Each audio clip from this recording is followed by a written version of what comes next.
So far you've only heard my perspective about living in Australia, but what about other migrants? Do they like living here? What were their main migration challenges? How did they find employment? And most importantly, what do they really think of Australia? Let's find out.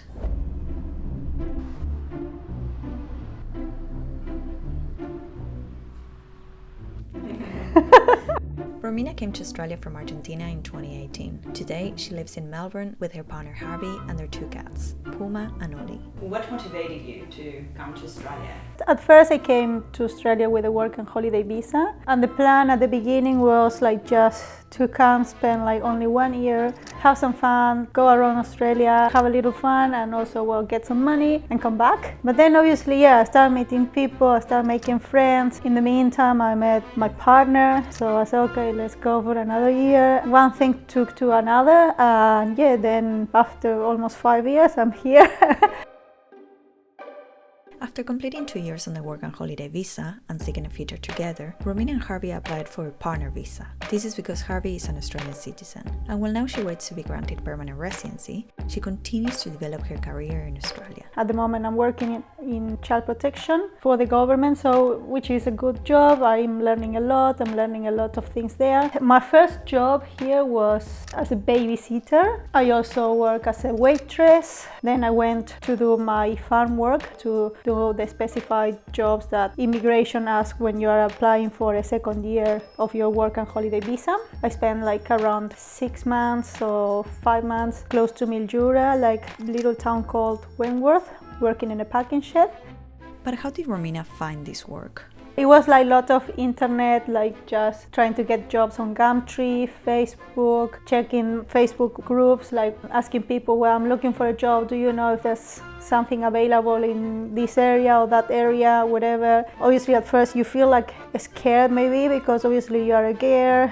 You don't know where you're going to a place that maybe is the middle of nowhere. You don't know with who are you gonna live and things like that, which is very scary sometimes. But just taking all the precautions, talking with the owner of the hotel I was staying. I think one thing that was for me important, that it was a lady. It was a bit of trust. Obviously telling my friends and my partner where I was, sending my location all the time. And I had a really good time there. Romina's experience as a babysitter and waitress in Australia, coupled with a psychology degree, gave her enough skills to land a job as a support worker, and later on, a job with the Australian government. So I was able to find a job as a support worker, working with people with disability. How was it finding employment as a support worker in the first place? What were the main challenges, if any? Probably first understand the technical words that are related to mental health, to disability, but once you start getting into the task, you start learning, you start getting comfortable and getting used to the vocabulary you are normally used on your job, it gets easy. And when you start with simple jobs, also it's good to start doing first as a cleaner or as a babysitter, and then you can go and practice English. There's ways to improve your English for sure.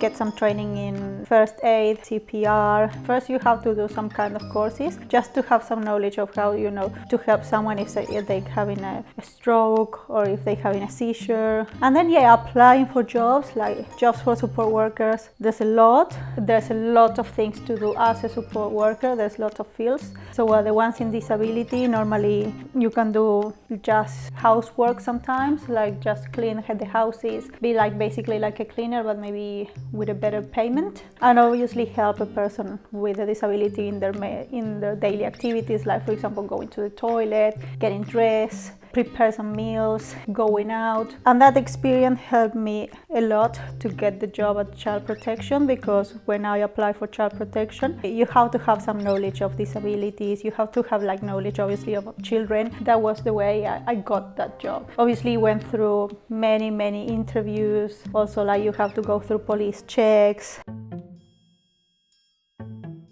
Having had many jobs in Australia, how does Romina compare the Australian workplace to that of her country? Much more relaxed, the work. If you make a mistake or something, you can say, oh, I'm sorry. And people normally are chill with that. They say, well, don't worry, just let's do it again. And also, obviously you have a better payment here, which is very important.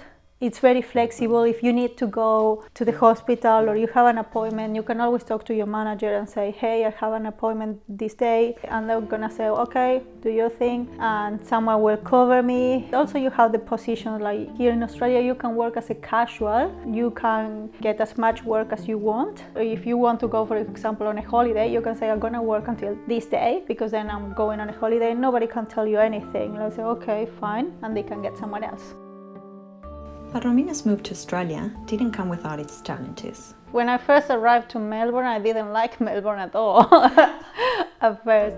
But I think it was because it was totally different. It was really hard to understand English, spoken in a fast speed. People were like talking and it was like, and I was like, oh, I don't know what they're saying. But yeah, luckily I got friends. One of my friends who was Argentinian Australian, he was able to translate lots of things for me. That helped me a lot. And then yeah, at first it was also, I think, when you get to a new place, like for example a new country where the language is different, something that normally happens is like you get tired also of trying to translate or understand what's going on all the time, because you are doing another kind of effort, lots of information, and you have to be aware all the time. So obviously, yeah, I used to get very tired. And then, yeah, learning how to, use the Mikey. It was very hard, like, to understand the system at the beginning, that you go on the bus and you have to touch on and touch off. In the tram you have to only tap once. The train is another different thing. It was funny. Also the distance was a bit like different here. Melbourne at least is very big. If you have to go to one place to another, it's much better to do it by car rather than public transport, because yeah, public transport can take you to some places, but you might have to walk for a couple of, like, maybe more than 10 minutes, sometimes 20 minutes to get to the bus stop or the train station or the tram stop. A good skill to know or like to come with is like learning how to drive. For example, when I came to Australia, I didn't know how to drive a car. I didn't have a license. I had to start from zero here. Yeah, that was maybe the main difficulty, like the distances. Education is too expensive as well. Like, for example, if you want to do a course, you might have to pay a lot. Maybe getting a house, it could be like also hard, but it's not impossible. It's mostly like sometimes you are too far away from your families, but yeah, maybe that could be a con. So many people complain about Australia being expensive. So the cost of living is expensive, rent is expensive. What is your opinion about that? It is true, it is expensive, but as soon as you get a job, you're able to cope with that cost of living. You can easily earn a good salary here and afford the cost of living, the basics. So yeah, it might be expensive, but also you have that capacity for saving. But yeah, no, normally once you get a job, you are more than capable to cover everything, to buy your food, to go for a restaurant, to pay the gym. Yeah, like you can have a really good life. Like, it's easy. While migrating to another country has its challenges, Romina appreciates that Australia has many positive things. It's easy, it's good, you get used to the good life. You can have a job, like, and you are able to save money. I think that's very important. You have like saving capacity like the majority of the time. I think one of the things I really enjoy was food. Of course, you have like a lot of different international cuisine, like a lot of Asian food, Greek food, Italian, a big range of different restaurants that you can go and pick. You can choose kebabs, you can eat whatever. I think it was nice to try new things. And speaking of new things, when Romina came to Australia, she was really surprised by something in particular. All the things that people like just left outside their houses sometimes, like they dump furniture, they dump things that are sometimes can be like, some of them can be new, but they dumped it like because they don't need it. And obviously, yeah, like when you just arrive and you need to get some furniture for a place or something, it's good to go and check other places and see your Facebook Marketplace. Like you might find like lots of good stuff there. One of the main challenges migrants face when moving to a new country is building a social network. How did Romina cope with this? I think I was lucky. One of the things I used to do was like bouldering. So one of the first things I did when I came to Australia was find a climbing gym. One of my first friends were like from those climbing gyms. It wasn't like, hey, I'm alone and I need people like just because I'm new. And it was like just I was sharing an interest with someone else. And obviously, yeah, that's the way I made the majority of my friends. And then obviously you start meeting people at work who are in the same situation as you. They probably are from different countries. You might meet interesting people. Also sometimes like the situation that you are far away from your country, from your closest friends, makes the things a bit more intense in terms of friendship. Your friends become your family, and you learn to love them, and you want to spend a lot of time with them. So just keep your heart open basically. Well, in relation to that, what tips will you give someone who is new to Australia and needs to build their social network? Get out of your shell, don't be shy. Or if you are shy, just take your time and do it on your own way. Be yourself, basically. There's a lot of people here, so you might find a group of people who are like you. There's people who likes, for example, climbing, as I said. There's people who likes, dancing, going to parties. You might find people at uni, colleagues. Did you always feel welcome in Australia? Yes, I think yes. I think Australian people, obviously they have their friends, they have their circles. So sometimes it's also a bit hard for them to meet people from overseas. But something that I can say about Australians is that they are very open to talk to people. They're very open in terms of the relationships with people from overseas. If I didn't understand anything, they were able to explain it to me. Obviously, sometimes just to catch up the humor or to understand some jokes, it was a bit challenging, but it takes years. You have to be patient, and also as I say, you have to be yourself. Let the other ones know you, meet and learn about the other people and their sense of humor and how they think. And what about dating in Australia? What was the experience like? Well, my experience is very short, let's say, because when I arrived here, obviously I was single, and it took me a while to start dating. I remember I downloaded Tinder. I remember when I met a guy. That one didn't go well. I know a lot of people here they use apps, and that's the trendy thing, meeting people by apps. But in my case, I met my partner in a festival. I went to a Latin festival. He was there, and I grabbed him for a dance, and that's how it started. And at the beginning, it was a bit interesting dating someone from another country. It was interesting, it was fun. It got lots of condiments because obviously my English wasn't good. I was learning, but after a couple of hours I was like, I don't know what you're saying. Just I don't know.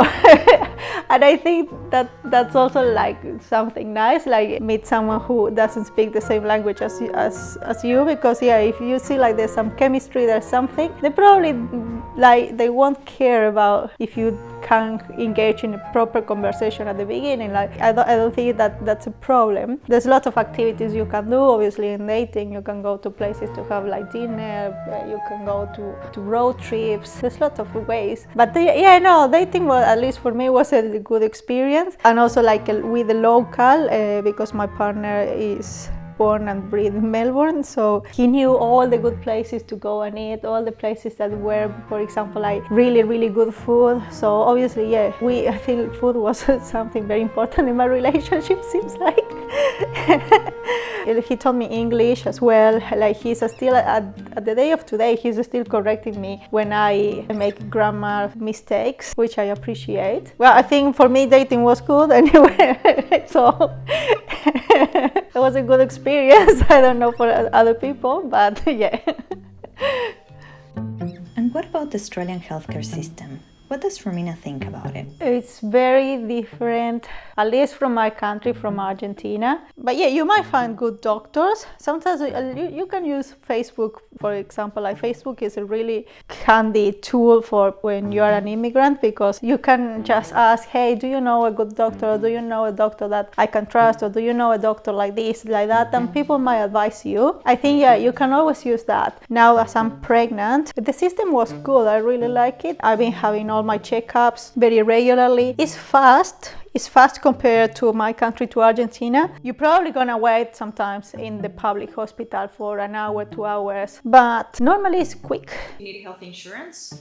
Yes, you need health insurance. It's good to have one, and if you want to go to the dentist, to the physio. No, the health system is good.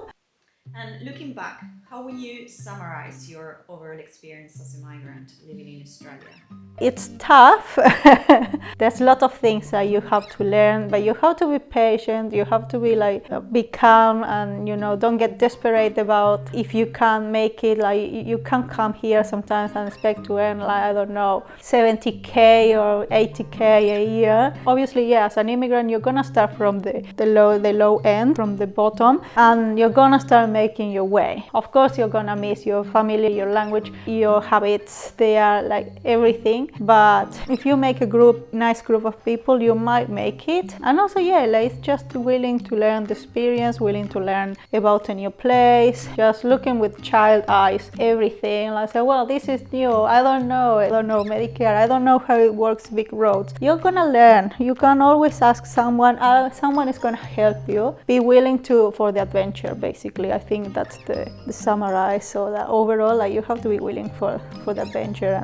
But yeah, you might have lots of really good experience, meet lots of new people, beautiful places. You might fall in love. There's a lot of things. So yeah, that's, I think, the to summarize.